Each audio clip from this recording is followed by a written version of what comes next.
더 큰 갈등이 올 수도 있어요. 더 큰 비가 내릴 수도 있단 말이에요. 근데 모든 갈등을요, 자꾸 이제 부정적으로 볼 필요는 없어요. 왜냐, 갈등을 이제 어떻게 풀어나가느냐에 따라서는 이제 그 창조적, 효율적으로 생산적인 갈등도 있습니다. 그런데 갈등을 잘 풀어나가면 전화위복이 되는 이런 이제 경우도 있거든요. 네. 갈등의 핵심은 하나는 결국은 김건희 특검하고 디올백. 이걸 또 계속해서 언론이 물을 거란 말이에요. 그리고 또 야당도 이걸 또 집요하게 이야기할 겁니다. 한동훈 비대위원장한테. 그걸 당신이 공정하게 처리해야지. 살아있는 권력한테도 대항해야지 이렇게 물을 거고요. 두 번째는 우리 서정욱 변호사 이야기한 것처럼 지금 용대실이나 새롭게 국회의원이 아닌 사람들이 신윤이라는 이름으로 달고 지금 국회의원이 되려고 들어왔을 때 경선하면 이길 수 있을까요? 국민의힘 한동훈 비대위원장 얘기로 한번 해볼 텐데 어제 취임한 지 한 달을 맞았습니다. 그래서 또 여론조사가 한번 나온 게 있는데 대통령실 갈등으로 좀 사퇴론까지 직면했던 상황이라 여론조사가 좀 어떻게 나왔을지 좀 궁금한 대목인데 장가 기자, 여론조사 결과 어떻게 나왔죠?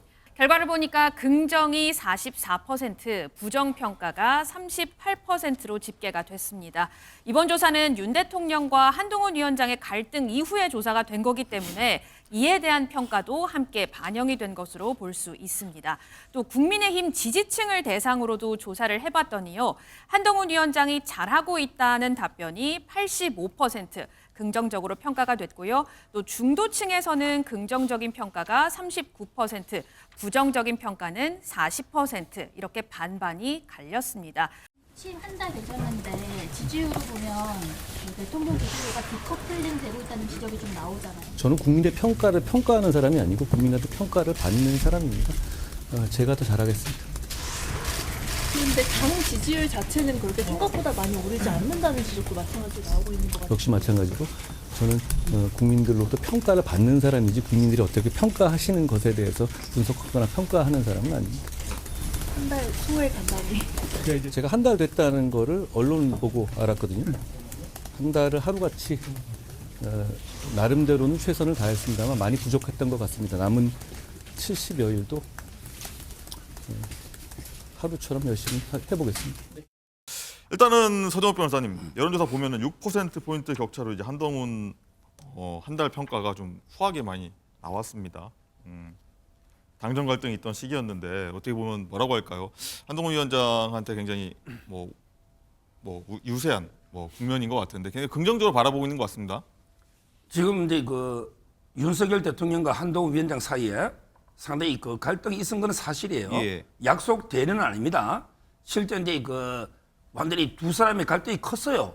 정말 이제 폭풍우가 치고 천둥번개가 치고 소나기가 내릴 정도로 예. 갈등이 컸어요. 근데 그렇게 소나기나 천둥번개 벼락이 칠 정도인데 오히려 이제 우후 지실, 비가 온 후에 땅이 더 굳어져 버린 거예요. 네. 우후 지실, 비 온 뒤에 땅이 더 굳어진다. 이 말은 한동훈 위원장은 오히려 전화위복 얻은 게 더 많아요. 윤 대통령은 이제 비슷하지만 긍정, 부정이. 한동훈 위원장은 이제 윤석열 아바타가 아니다. 근데 할 말을 한다. 소신 있네. 이런 식으로 긍정 여론이 오히려 올라가 버린 거예요. 한 위원장은 얻은 게 많아요. 그래서 이제 그게 지지율로 나오고 있고요. 우세승이라는 평가가 나오는 이유일 것 같습니다. 예. 근데 문제는 그런데 한 위원장의 개인 지지율이 높은데 왜 국민의힘이나 윤석열 지지율은 안 오르느냐? 이거는 이제 타임 렉이 좀 필요합니다. 시차. 네. 결국 한 위원장의 지지가 올라가면 언젠가는 한 위원장을 지지하다 보면 국민의힘 찍게 됩니다. 다만 이제 시차적으로 약간의 시간이 필요한 거죠. 박지원 본장님, 일단은 하나 좀 독특한, 좀 볼만한 대목이 20대 기대가 좀 높게 나왔다. 이 부분도 좀 눈에 띄는 것 같습니다. 그렇죠. 20대들이 윤석열 대통령을 제일 싫어하거든요. 윤석열 대통령을 싫어하니까 윤석열 대통령한테 최근에 얻어맞은 분, 조금이라도 어쨌든 간에 탄압받은 느낌을 드는 분. 반사 효과입니까? 그런 식의 반사 효과로 가는 거죠. 저는 한동훈 장관, 한동훈 위원장 인터뷰하는 거 보고 장관 때도 저렇게 했으면 어땠을까? 장관 때도 사실은 국회의원들에 의해서 평가받고 감시받는 사람이었잖아요.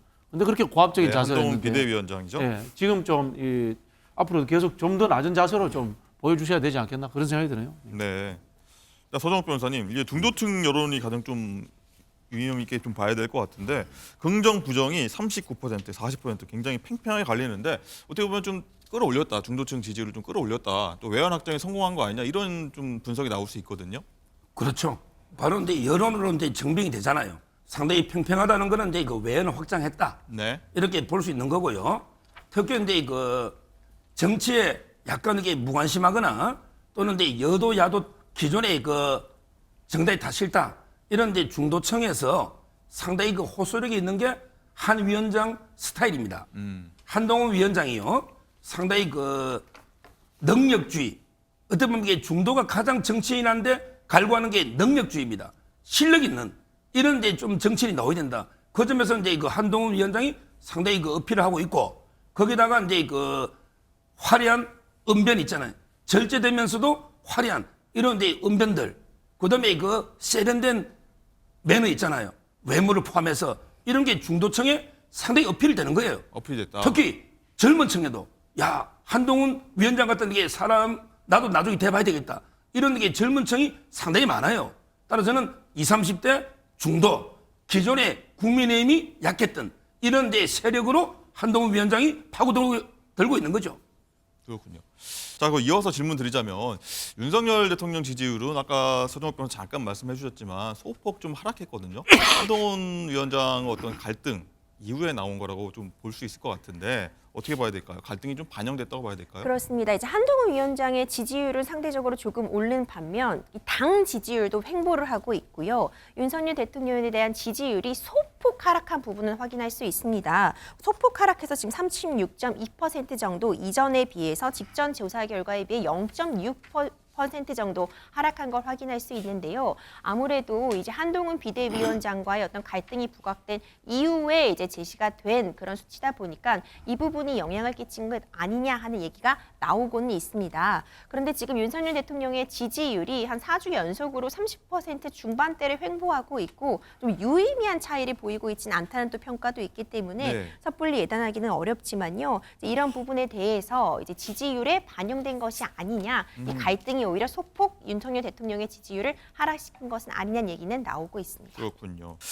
자, 장가 기자, 이런 가운데서 여론조사는 좀 별개로 다가오는 공천에서 이제 당정 갈등이 다시 이제 수면 위로 오를 수 있다. 2차전에 갈 수도 있다. 이른바 윤한 2차전 얘기인데 한 위원장이 어떤 2차 시험대가 될 거다. 이런 좀 분석들이 나오고 있어요. 그렇습니다. 한동훈 위원장이 공천관리위원장은 아니지만 어쨌든 한동훈 위원장의 최종 도장이 찍혀야 하지 않습니까? 한동훈 위원장도 공천을 직접 챙기겠다 이렇게 언급하기도 했고요.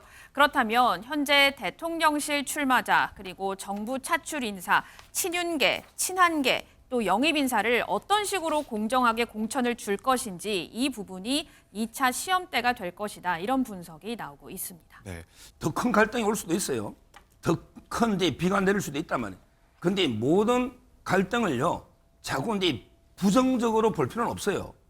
왜냐, 갈등을 이제 어떻게 풀어나가느냐에 따라서는 이제 그 창조적, 효율적으로 생산적인 갈등도 있습니다.